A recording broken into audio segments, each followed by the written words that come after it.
Jangan lupa dukung terus channel kami dengan cara subscribe, like, dan juga komen. Rapat paripurna yang digelar di ruang rapat paripurna DPRD Kabupaten Nganjuk, Jawa Timur dengan agenda pandangan umum fraksi-fraksi terhadap pelaksanaan APBD tahun 2020. Paripurna dipimpin Ketua DPRD Tatit Heru Cahyono, dihadiri PLT Bupati Marhain Jumadi, Forpimda, Wakil Ketua dan anggota DPRD, serta organisasi perangkat daerah.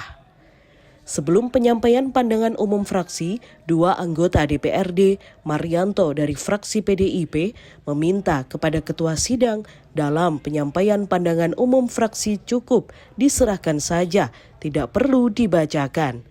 Mengingat situasi pandemi COVID-19 dan ruangan kurang sinar matahari. Tetapi hal tersebut dibantah Basori dari fraksi PKB. Karena agendanya pandangan umum, maka ia meminta dibacakan biar semua yang hadir mengetahui. Melihat hal tersebut, Ketua Sidang Tatit Heru Cahyono mengambil sikap. Fraksi yang akan membacakan pandangan umum dipersilahkan, sedangkan yang mau menyerahkan akan diterima. Dalam pembacaan pandangan umum, fraksi Gerindra mempertanyakan merosotnya pendapatan asli daerah, utamanya retribusi parkir. Selain itu juga mempertanyakan penanganan COVID-19 yang saat ini mulai meningkat kembali. Tatit Heru Cahyono, pimpinan sidang yang juga Ketua DPRD Nganjuk, mengatakan agenda sidang hari ini adalah pandangan umum fraksi. Dijadwalkan pekan depan jawaban dari eksekutif terhadap pandangan umum dari masing-masing fraksi. Apabila eksekutif tidak memberikan jawaban, maka Dewan akan menggunakan hak-hak lain untuk memberikan peringatan kepada eksekutif. Ini masih pandangan fraksi-fraksi, jadi belum pandangan DPR. Dari pandangan-pandangan fraksi tadi ada yang dibacakan, ada yang diserahkan. Intinya kan mengkritisi APBD tahun 2020 yang sudah dilakukan kemarin. Ya, LKPC ini harapannya kan untuk ke depan gunakan evaluasi dalam pelaksanaan APBD tahun 2021. Hal-hal yang kurang sesuai dengan yang sudah diberi masukan oleh masing-masing fraksi, harapannya nanti pemerintah daerah dapat menindaklanjuti masukan-masukan yang diberikan oleh masing-masing fraksi di DPRD. Kira-kira kalau tidak ada tindak lanjut dari pemerintah daerah, apa yang akan dilakukan Dewan? Nah ini kan harus ditindaklanjuti. Ketika itu tidak ditindaklanjuti, maka nanti jangan sampai teman-teman DPRD nanti menggunakan hak-hak lainnya seperti yang sudah kemarin-kemarin terjadi.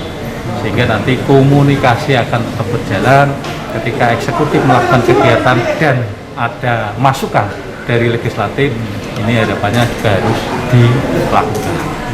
Masukan terkait kinerja pemerintah sendiri seperti apa? Banyak, masing-masing fraksi tadi kan sudah menyampaikan ada pandangan tadi, mulai dari pelaksanaan kegiatan infrastruktur, kegiatan terkait dengan COVID. Ini kan tadi, ini nanti paripurna berikutnya eksekutif akan menyampaikan jawaban terkait itu. Dan mudah-mudahan dari jawaban itu nanti kita lihat bersama apakah jawaban itu sesuai dan nanti ditindaklanjuti apa tidak, nanti kita akan lihat bersama-sama terkait dengan jawaban dari eksekutif. Sementara PLT Bupati Nganjuk Marhain Jumadi menanggapi pandangan umum fraksi-fraksi, mengatakan pihaknya akan merapatkan barisan dalam penanganan COVID-19. Saat ini di Nganjuk sedang meningkat terkonfirmasi positif dari klaster perkantoran. Bahkan pihaknya telah melakukan tindakan lockdown terhadap beberapa kantor. Hari ini adalah paripurna lanjutan ya. Ini adalah pandangan umum fraksi. Mungkin nanti kita akan detailkan lah permasalahan-permasalahan yang ditanyakan, yang perlu kita jelaskan, sehingga nanti jadi chemistry untuk membangun lanjutnya kan nanti. Ada beberapa pertanyaan misalnya tentang COVID, terus kemudian memaksimalkan pendapatan, Retribusi termasuk juga di dalamnya retribusi itu. Kemudian dana refocusing apa saja, mungkin juga nanti akan kita jelaskan angka-angkanya kan gitu ya. Untuk berapa hari Pak? Ini akan paripurna lagi Pak? Biasanya satu mingguan lah, 1 mingguan ya. Tidak waktu sehingga kalau ini segera selesai nanti kita bisa bahas untuk PAK-nya kan gitu ya. Kira-kira langkah-langkah yang akan diambil pemerintah daerah untuk retribusi kesehatan maupun PAD tadi Pak? Kita akan merapatkan barisan ya, termasuk satu misalnya dengan penanganan COVID tadi juga ditanyakan. Saya lihat sebentar tadi.